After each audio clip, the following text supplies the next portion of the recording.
Hello friends, good afternoon. My name is Aman Rai. Welcome to my top 20 coaching centre. इससे पहले के chapters में हमने पढ़ा था द पॉइंट इन स्पेस, अंतरिक्ष में बिंदु। उसके क्वेश्चन को पढ़ा था। उसमें क्या था कि मेन उसमें फॉर्मूला था, इंपॉर्टेंट फॉर्मूले थे, उसी पे आधारित क्वेश्चन थे। बाकी क्वेश्चन में कुछ अलग नहीं करना था, केवल फॉर्मूला लिखना था और क्वेश्चन के अकॉर्डिंग उसमें मान फिल कर देने थे। और अब आज हम पढ़ेंगे नया चैप्टर जिसका नाम है समतल यानी प्लेन। तो इसमें भी कुछ हमें खास नई चीज नहीं करनी है, बस क्या करना है, ये same the point in space की तरह ही है। इसमें भी हमें मेन फॉर्मूले पर ही ध्यान देना है। डायरेक्ट मैंने कोई फॉर्मूला भी नहीं लिखा है, एक फॉर्मूला लिख दिया है। समतल का व्यापक समीकरण क्या होता है, ठीक। समतल का व्यापक समीकरण इस रूप में होता है ax plus by plus cz plus d equal to 0। समतल का व्यापक समीकरण होता है, इसी रूप में होता है। बाकी के हम क्वेश्चंस लगाते समय फॉर्मूलों को डिस्कस करते चलेंगे और सवाल को लगाते चलेंगे। आइए एक क्वेश्चन के माध्यम से हम जानते हैं कि समतल का समीकरण कैसे बनाया जाता है। देखिए क्वेश्चन है, क्वेश्चन नंबर 1, बिंदु 3, -2 से होकर जाने वाले समतल का समीकरण बताइए, ठीक। अब देखिए फ्रेंड्स, सबसे इंपॉर्टेंट बात, केवल इसमें फॉर्मूला ही है। फॉर्मूला आपको याद होगा, क्वेश्चन बड़े आसानी से लग जाएंगे। आइए हम देखिए, ये आपको क्वेश्चन पे ध्यान देना है। बिंदु, ये सिर्फ एक बिंदु दिया है, ठीक। इन बिंदु से होकर जाने वाले समतल का समीकरण दूसरा फॉर्मूला लगेगा। फिर यही बिंदु 3 बार दे दिया जाए, उस समतल से होकर जाने वाले समतल का समीकरण, तो दूसरा फॉर्मूला लगेगा। इसके लिए कौन सा फॉर्मूला लगेगा, आइए बस हमें यही ध्यान देना है कि किस क्वेश्चन के लिए फॉर्मूला कौन सा अप्लाई होगा। बाकी क्वेश्चन में कोई दम नहीं है, केवल मान उठा के फिल कर देना है। आइए लिखते हैं formula a x minus x1, ठीक, plus b y minus y1 plus c z minus z1 equal to 0, ठीक। बिंदु इतने से होकर जाने वाले समतल का समीकरण ये होता है, उसका फॉर्मूला है ये, ठीक। अब देखिए हम क्या करेंगे, a ऐसे लिख देंगे x माइनस x1 का मान। फ्रेंड्स ये जो बिंदु दिया है यही x1 y1 और z1 का हमारा मान है, केवल इसमें हमें उठा के मान फिल कर देना। a x माइनस x1 कितना है, 3 है, plus b y minus y1 का मान -2 है, और यहाँ फॉर्मूले में पहले से माइनस है, तो ये माइनस मिलके प्लस कर देंगे, ठीक। y प्लस 2 हो जाएगा, plus c z minus z1, ठीक। z ऐसे लिख देंगे। z1 का मान हमारा कितना है, -2 है, तो फॉर्मूले के माइनस के साथ मिलके +2 हो जाएगा, ठीक, इक्वल टू 0। अब देखिए फ्रेंड्स, ये a b c को अंदर मल्टीप्लीकेशन कर लीजिए। ax minus 3a plus by plus 2b plus cz plus 2c equal to 0। अब देखिए फ्रेंड्स, समतल का जो व्यापक समीकरण का रूप होता है सेम यही होता है। तो हम कभी भी कोई भी समतल का समीकरण जब बनाएंगे तो उसको इसी रूप में लिख देंगे। देखिए पहले ax वाला पद, तो ax वाला पद लिख दिए, ठीक। फिर देखिए, फिर y वाला पद प्लस by लिख दिए। फिर देखिए z वाला पद है, प्लस cz लिख दिए। अब देखिए d मतलब जितने कांस्टेंट वैल्यू उनको हम एक साथ लिख देंगे, ठीक, जिसके साथ कोई भी चर का गुणा ना हो। तो कौन कौन सा है, प्लस लगा के लिख दीजिए, -3a है, ठीक, उसके बाद प्लस 2b है, उसके बाद 2c है। इसके साथ चर का गुणा ना हो वो d के रूप में लिखा जाएगा, इक्वल टू 0। यही हमारा हो जाएगा एक बिंदु से होकर जाने वाले समतल का समीकरण। देखिए फ्रेंड्स, क्वेश्चन नंबर 2 की हम बात करते हैं। इसके पहले मैंने जो क्वेश्चन बताया था उसमें क्या था, बिंदु दिया था, सिर्फ एक बिंदु दिया था, जैसे 1,1,1 दिया, सिर्फ इतना ही दिया था। फिर कहा था से होकर जाने वाले समतल का समीकरण बताइए, उसका मैंने फॉर्मूला लिखा था, ठीक। देखिए ये सवाल जो है इसमें 3 बिंदु दिए हैं, ठीक। बिंदु इतने से होकर जाने वाले समतल का समीकरण इसमें बताना है, तो इसके लिए अलग फॉर्मूला लगेगा। समतल आयत क्षेत्र में मेन फॉर्मूला ये है, हर क्वेश्चन के लिए अलग अलग फॉर्मूला देखिए जैसे हम फॉर्मूला लिख देंगे क्वेश्चन एकदम इजी हो जाएगा, केवल मान उठा के फॉर्मूले में फिल करना है। अब देखिए आइए जानते हैं कि 3 बिंदु से होकर जाने वाले समतल के समीकरण का फॉर्मूला क्या होता है। देखिए सबसे पहले हम एक सारणी बनाएंगे, ठीक। यहां लिखेंगे x माइनस x1, ठीक। यहां लिखेंगे y माइनस y1 और यहां लिखेंगे z माइनस z1, ठीक। यहां लिखेंगे x2 माइनस x1, यहां लिखेंगे y2 माइनस y1, यहां लिखेंगे z2 माइनस z1, ठीक। यहां लिखेंगे x3 माइनस x1, यहां लिखेंगे y3 माइनस y1, यहां लिखेंगे z3 माइनस z1। देखिए फ्रेंड्स इज इक्वल टू 0।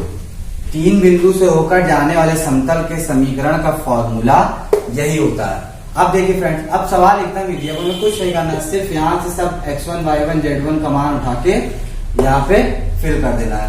अब देखिए यहाँ पे सबसे पहले हम मान लेते हैं सबको, ये x1 है, ये हमारा y1 है, ये z1 है। इसको मानने से हमें इसमें मान फिल करने में आसानी होती है, कंफ्यूजन नहीं होता है। ये x2 है, ये y2 है, ये z2 है, ठीक।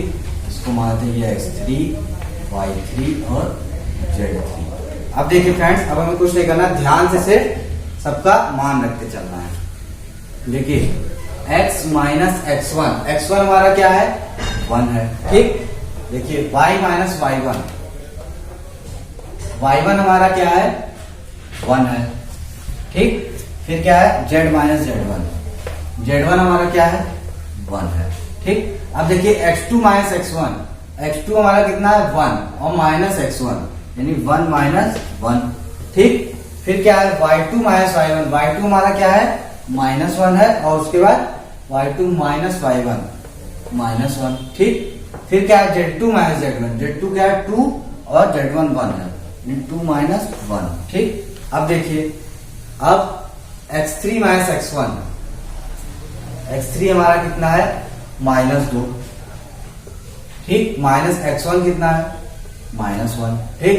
फिर क्या है y3 माइनस y1 हमारा क्या है -2 है, ठीक। माइनस y1 हमारा क्या है 1 है, ठीक। फिर क्या है z3 माइनस z1 हमारा क्या है 2 है, माइनस z1 हमारा क्या है 1 है, इक्वल टू 0। अब देखिए फ्रेंड्स इसको हल कर देंगे, x माइनस x1 अभी ऐसे लिख देंगे, y माइनस 1 ऐसे लिख देंगे, x माइनस 1 y माइनस 1 और z माइनस 1। अब देखिए एक में से एक गया 0, -2 1 -3 और ये -1 -2, ठीक। उसके बाद -2 -1 -3, 2 में से एक गया 1 और 2 में से एक गया 1।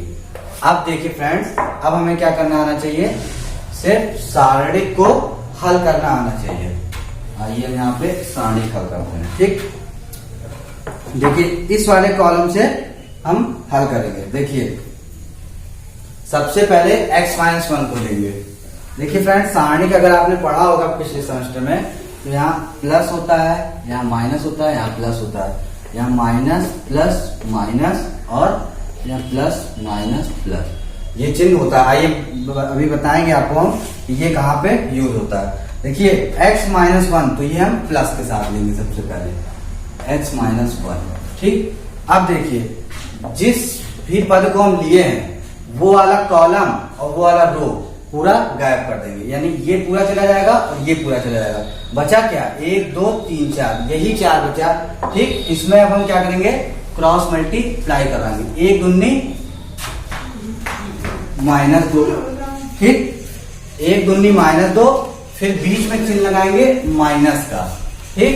फिर 3 1 -3 और +3, -3 यहाँ पे आएगा तो वो माइनस के साथ प्लस हो जाएगा, ठीक। अब देखिए फ्रेंड्स, अब सबसे अच्छी बात ये है कि जब हम इस कॉलम से इसमें इसका प्रसार करेंगे तो जो शून्य है आगे जब शून्य लिख देंगे और उसके साथ कोई भी गुणा कराएंगे तो पूरा पद 0 हो जाएगा, तो इसका हम प्रसार नहीं करेंगे क्योंकि इसका 0 हो जाएगा। अब इसका करते हैं -3 का, ठीक। तो इसके ऊपर देखिए प्लस का चिन्ह लगा, यानी प्लस माइनस माइनस ही हो जाएगा, माइनस, ठीक। 3 लिख देंगे, 3 लिख देंगे।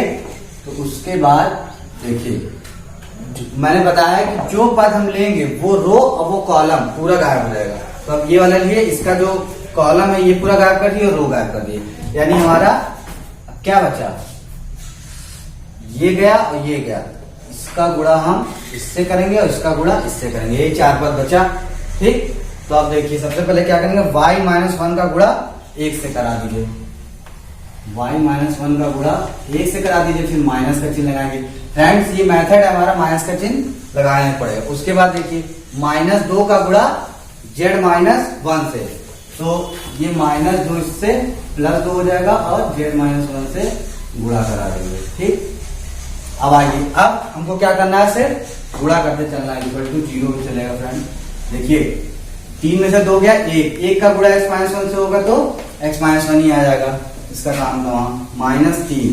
अब ब्रैकेट के अंदर y-1 को 1 से गुणा करेंगे तो y-1 ही आएगा, प्लस अब 2 को z-1 से गुणा करेंगे यानी +2z और -2 = 0। ठीक, x-1।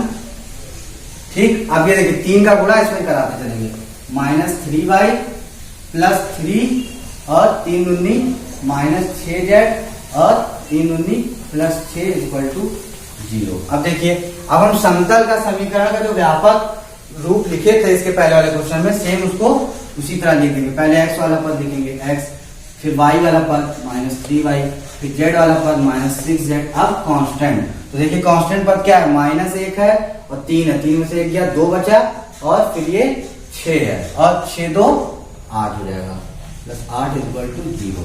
ये हो गया हमारा 3 बिंदु से होकर जाने वाले समतल का समीकरण। फ्रेंड्स आइए देखते हैं तीसरा क्वेश्चन। तीसरे क्वेश्चन को हम कैसे सॉल्व करेंगे आइए जानते हैं। देखिए फ्रेंड्स ये क्वेश्चन बहुत इंपॉर्टेंट है। क्वेश्चन हमारा है समतलों x + 2y + 2z = 5 तथा 3x + 3y + 2z = 8 के लंबवत और बिंदु इतने से होकर जाने वाले समतल का हमको समीकरण ज्ञात करना है। फ्रेंड्स ये क्वेश्चन बहुत ध्यान से समझिएगा, बहुत इसमें डीपली आपको पढ़ना पड़ेगा। इसमें लिखा है कि समतलों इतने तथा इतने के लंबवत और बिंदु इतने से होकर जाने वाले समतल का आपको समीकरण बताना है। तो सबसे पहले तो आपको क्या करना है कि बिंदु इतने से होकर जाने वाले समतल का समीकरण लिखना है। तो फ्रेंड्स देखिए जो ये तीसरा क्वेश्चन है, मैंने जब पहला क्वेश्चन बताया था तो पहला क्वेश्चन मैंने स्पेशली यही बताया ही है कि बिंदु किसी एक बिंदु से होकर जाने वाले समतल का समीकरण बताइए।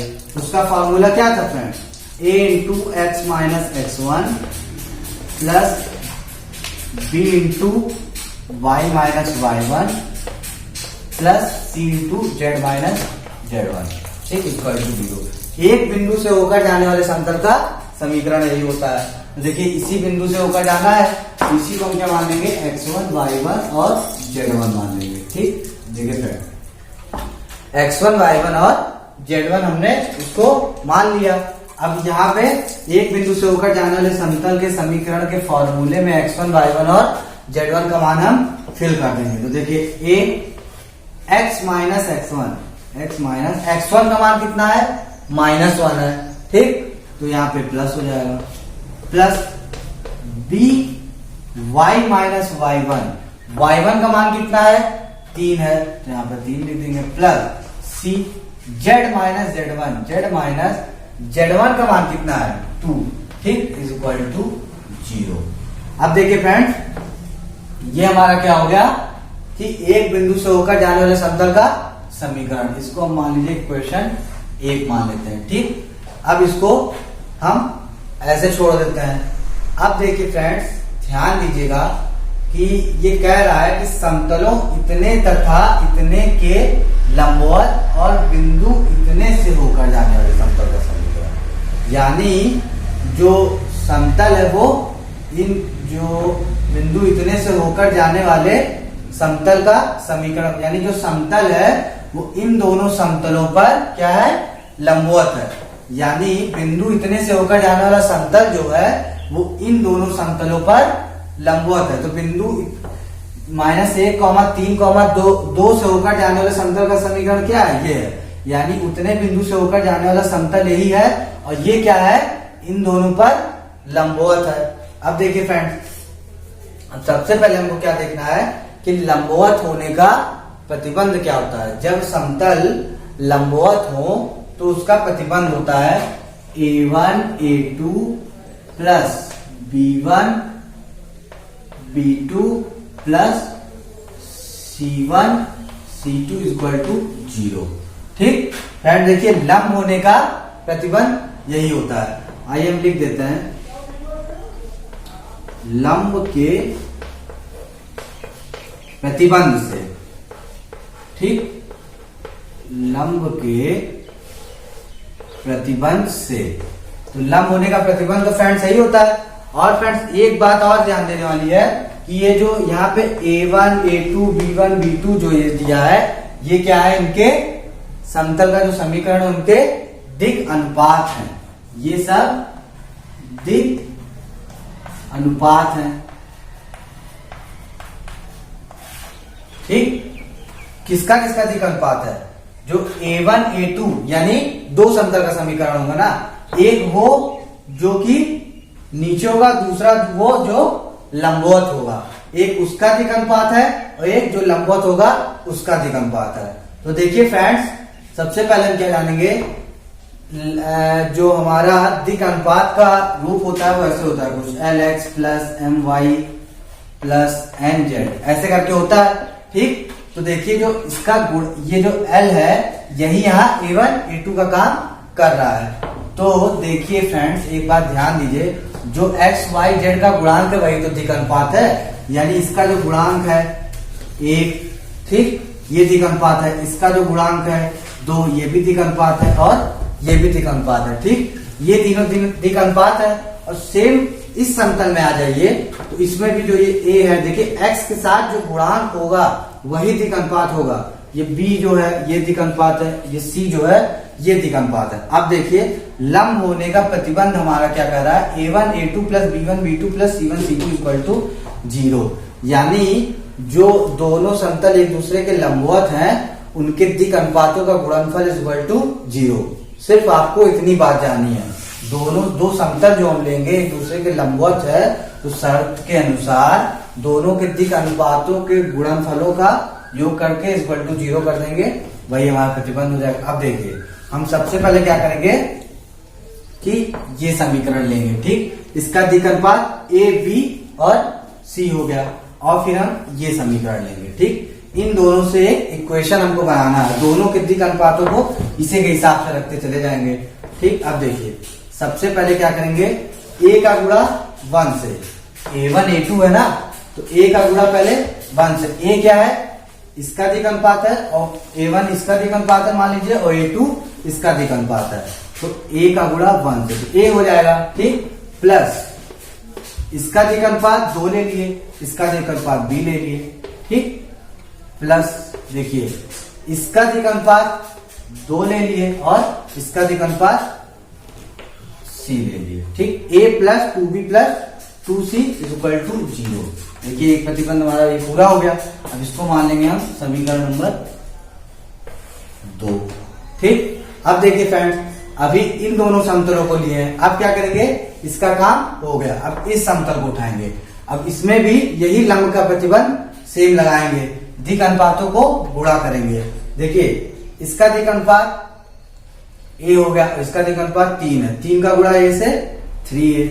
फिर इसका दिक् अनुपात प्लस लगा के B है और इसका दिक् अनुपात 3 है, 3B हो जाएगा। प्लस इसका दिक् अनुपात C है और इसका 2C है, 2C इक्वल टू 0। देखिए ये भी सेम इसी प्रतिबंध के अनुसार हमने दिक् अनुपातों का गुणा कर दिया। देखिए फ्रेंड्स, इन दोनों समीकरण को अब हमें हल करना है। इन दोनों समीकरण को हम, एक विधि होती है वज्र गुणन, वज्र गुणन की सहायता से हल करेंगे। ठीक फ्रेंड्स, देखिए वज्र गुणन विधि बहुत ही कॉम्प्लिकेटेड विधि है, इसको बहुत ध्यान से देखिएगा कि कैसे इसको हम गुणा करेंगे और कैसे माइनस प्लस लेंगे, वरना माइनस प्लस में ज्यादातर गलती हो जाएगी गुणा करने में, तो आंसर हमारा नहीं आएगा। देखिए सबसे पहले ए बटे, ठीक, ए बटे करेंगे तो जो अल्फाबेट हम लेंगे उसको हम छिपा देंगे, ठीक। उसके जस्ट दाहिने तरफ से हम गुणा करना शुरू करेंगे।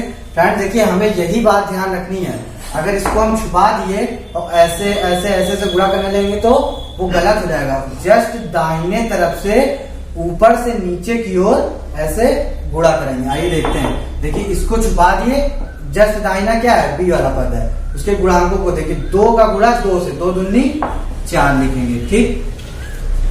बीच में माइनस का चिन्ह लगा देंगे। अब देखिए ये हमारा छुपा है, इसका गुणा हो चुका है, ठीक, हमेशा ये ऊपर से नीचे की ओर। अब देखिए 2 का गुणा 3 से, 2 3 6।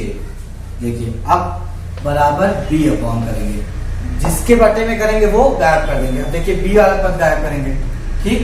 तो मैंने क्या कहा, जस्ट दाहिने तरफ से, तो बी के दाहिना क्या है, ये है, ठीक।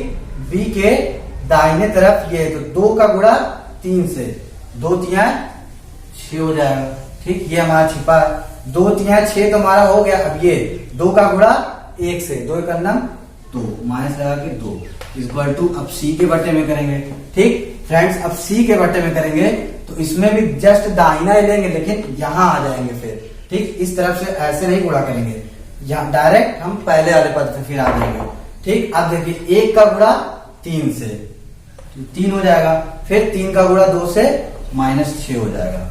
देखिए फ्रेंड्स अब इसको क्या करेंगे, हम मान लेंगे लैम्डा, लिख देंगे माना लैम्डा। जो हम ये मान निकालेंगे उसको लैम्डा के बराबर मान लेंगे। अब ए बी सी का मान हम निकाल लेंगे। देखिए ए बराबर 4 में से 6 गया -2, ए अपॉन -2 होगा, और बराबर किसके मान है, लैम्डा के, ठीक। तो ए का मान क्या हो जाएगा, -2 लैम्डा हो जाएगा, ए का मान -2 लैम्डा। सेम इसको भी उसी तरह करेंगे, कॉमा बी का मान निकालेंगे, 6 में से 2 गया, 4 बचा, और यहाँ 4 लैम्डा हो जाएगा बी का मान। अब देखिए सी का मान निकालेंगे, 3 में से 6 गया, यानी -3 बचा, तो सी बराबर -3 लैम्डा। अब देखिए फ्रेंड ए बी सी का मान हमारा आ गया, इसी मान को उठा के समीकरण 1 में रख देंगे, और जहां जहां लैम्डा होगा उसकी जगह 1 रख देंगे, हमारा आंसर आ जाएगा। अब आइए देखते हैं ए बी सी का मान रहने देते हैं, बाकी यहाँ देखिए अब क्या करना है आपको, ए बी सी का मान उठा के समीकरण 1 में फिल कर देना। देखिए ए की जगह क्या है, -2 लैम्डा, और ब्रैकेट में x+1 हो गया, प्लस बी की जगह क्या है 4 लैम्डा, ठीक, ब्रैकेट में y-3 हो गया, प्लस सी की जगह क्या है -3 लैम्डा, ब्रैकेट में z-2 इक्वल टू 0, ठीक। अब देखिए फ्रेंड्स लैम्डा बराबर 1 रखने पर, फ्रेंड्स कोई भी सवाल होगा यहाँ पे लैम्डा बराबर 1 ही रख दीजिएगा। लैम्डा बराबर 1 रखने पर देखिए -2 और फिर x+1, ठीक, प्लस 4 का गुणा 1 से 4, y-3 -3 z-2 इक्वल टू 0। देखिए -2x और -2 प्लस 4y -12 और -3z और 3 दूनी +6। मैंने क्या किया है, सबको इंटू करा दिया है। अब देखिए अब हम समतल के समीकरण के रूप में इसको लिख देंगे। समतल का व्यापक समीकरण मैंने पहले क्वेश्चन में लिखा था, सबसे पहले x वाला पद आएगा, तो देखिए क्या है -2x है, फिर y वाला पद +4y, फिर z वाला पद -3z, ठीक। उसके बाद देखिए -2 कांस्टेंट और -12 और कांस्टेंट क्या है +6 है, ठीक। तो 6 में से 12 गया, यानी -6 और -2, 6 तो 8, -8 इक्वल टू 0। अब मानो तो हमारा हम यहाँ पे माइनस कॉमन ले लेंगे, ठीक। 2x -4y +3z +8 equal to 0। Friend दोनों में से किसी को भी हम आंसर लिख सकते हैं, या माइनस कॉमन लीजिए या ना लीजिए, ये हमारा समतल का समीकरण आ जाएगा। फ्रेंड्स आइए हम क्वेश्चन नंबर 4 की तरफ ध्यान देते हैं। इसमें किस प्रकार का क्वेश्चन है, बिंदु 1,1,1 तथा समतलों इतने तथा इतने की परिच्छेद रेखा में से होकर जाने वाले समतल का समीकरण हमें बताना है। तो सबसे पहले हम क्या करेंगे, समतलों इतने तथा इतने की परिच्छेद रेखा में से होकर जाने वाले समतल का समीकरण लिखेंगे। उसका देखिए फॉर्मूला क्या होता है, पहले आप एक समतल लिख दीजिए, ठीक। 2x minus 4y plus 3z plus 5 is equal to 0, ठीक। ये इक्वल टू 0 लिखेंगे, प्लस फिर लेमडा के साथ दूसरा समतल इंटू करके लिख देंगे, x plus y minus z, और ये जो 6 है इसको इधर ले आएंगे माइनस, ठीक, इक्वल टू 0। देखिए फ्रेंड्स, यही हमारा दो समतलों की परिच्छेद रेखा में से होकर जाने वाले समतल का समीकरण का सूत्र होता है। पहले हम एक समतल लिख देंगे, फिर प्लस लेमडा के साथ दूसरा समतल इंटू करके लिख देंगे। और देखिए फ्रेंड, अगर कांस्टेंट वाला पद कोई अगर बराबर के उधर है तो उसको हम पक्षांतर करके इधर कर लेंगे, यानी पूरा पद हम इसके अंदर लिखेंगे। अब क्या करेंगे फ्रेंड, देखिए मेन काम हमारा क्या है, लेमडा का मान निकाल के यहाँ पे फिल करना है, ठीक। अब देखिए, अब क्या करेंगे, लेमडा को इसके अंदर इंटू करा दीजिए, 2x minus 4y plus 3z plus 5 plus lambda x plus lambda y minus lambda z minus 6 lambda equal to 0। देखिए इसके बाद अब क्या करेंगे, x वाले पद एक तरफ, y वाले पद एक तरफ और z वाले पद एक तरफ करके कॉमन लेंगे, ठीक। देखिए 2x और लेमडा x, तो 2 प्लस लेमडा और x यहाँ पे कॉमन हो जाएगा। इन दोनों में क्या किए, सिर्फ x कॉमन ले लिए, 2 प्लस लेमडा हो जाएगा। अब देखिए, अब y वाला पद, प्लस का निशान बीच में -4 और एक प्लस लेमडा, देखिए इंटू y कर दिए। अब देखिए z वाला पद, प्लस 3 ऐसे लिख देंगे और माइनस लेमडा इंटू जेड। अब देखिए फ्रेंड, कांस्टेंट वाला पद, यानी जिसके साथ चर का गुणा ना हो, तो वो पद क्या है, एक 5 है, पहले तो प्लस 5 लिखेंगे, और एक क्या है -6 लेमडा, इसके साथ भी एक्स वाई जेड किसी का गुणा नहीं है, 5 माइनस 6 लेमडा इक्वल टू 0, ठीक। अब देखिए फ्रेंड, अब क्या कह रहा है कि जो हमारा इन दोनों समतलों से बना की प्रतिच्छेद रेखा से होकर जाने वाले समतल का समीकरण है, वो बिंदु इतने से भी होकर जा रहा है, यानी जो ये बिंदु है ये इस समतल के समीकरण को भी संतुष्ट करेगा, क्योंकि इसी बिंदु से होकर ये समतल गुजर रहा है। तो जहां जहां एक्स वाई जेड है वहां वहां हम क्या करेंगे, एक ये बिंदु भर देंगे, 2 प्लस लेमडा, एक्स का मान कितना है, 1 है, ठीक। अब देखिए, प्लस 4 -4 प्लस लेमडा, y का मान into 1 plus 3 minus lambda, z का मान इंटू 1, ये ऐसा लिखा रहेंगे, 5 माइनस 6 लेमडा इक्वल टू 0। देखिए जहां x y z था वहां भी ये बिंदु भर दिए। अब देखिए 2 प्लस लेमडा, ठीक, -4 प्लस लेमडा, क्या क्या बचा हमारा, फिर प्लस 3 माइनस लेमडा और plus 5 minus 6 lambda equal to 0। देखिए फ्रेंड्स, अब लेमडा को जोड़ना है हमको केवल, देखिए ये प्लस लेमडा और ये माइनस लेमडा कट जाएगा, एक लेमडा ये बचा और एक ये बचा, यानी एक में से 6 गया, -5 लेमडा बचा, ठीक, इक्वल टू, अब कांस्टेंट वाले पद जोड़ेंगे, ठीक। कांस्टेंट वाले पद क्या है, 3 2 5 है और 5 5 10 है, 10 में से 4 गया, 6 बचेगा, ठीक। तो प्लस 6 इक्वल टू 0, और फिर लेमडा बराबर -5 लेमडा और -1 माइनस से माइनस कट गया, लेमडा बराबर 6/5 आ गया हमारा। देखिए फ्रेंड्स, लेमडा का मान 6/5 आ गया। अब क्या करना है, यही लेमडा का मान उठा के इसमें हम फिल कर देंगे। देखिए लेमडा का मान 6/5 है, तो 2x minus 4y plus 3z plus 5 plus lambda का मान कितना है, 6/5 है, ठीक। x plus y minus z minus 6 equal to 0। देखिए सबसे पहले क्या करेंगे, लघुत्तम ले लेंगे। 5 का गुणा इधर करेंगे, 5 दूनी 10x, 5 का गुणा 4 से माइनस 20y, 5 का गुणा 3 से 5 प्लस 15z, 5 का गुणा इससे प्लस 25। अब प्लस, अब 6 का गुणा इससे करेंगे, 6x plus 6y minus 6z और 6 माइनस 36 इक्वल टू 0। ठीक, अब देखिए अब हम क्या करेंगे, x अब समतल का जो व्यापक समीकरण है उसी के रूप में इसको लिख देंगे। बाकी हमारा आंसर आ चुका है। देखिए x वाला पद एक ये है, एक ये है, तो 10 से 16x हो जाएगा। ठीक, अब देखिए अब y वाला पद हमको देखना है, 20y और 6y यानी माइनस 14y हो जाएगा। ठीक, अब देखिए z वाला पद 15z और माइनस 6z यानी प्लस 9z। अब देखिए एक्स वाई जेड का पद हो गया, कांस्टेंट वाला पद देखना है। देखिए जिसके साथ एक्स वाई जेड का गुणा ना हो, 25 है और एक 36 है, 25 माइनस 36, 6 5 11 यानी माइनस 11 इक्वल टू 0। ये हमारा हो गया मेन समतल का समीकरण आंसर।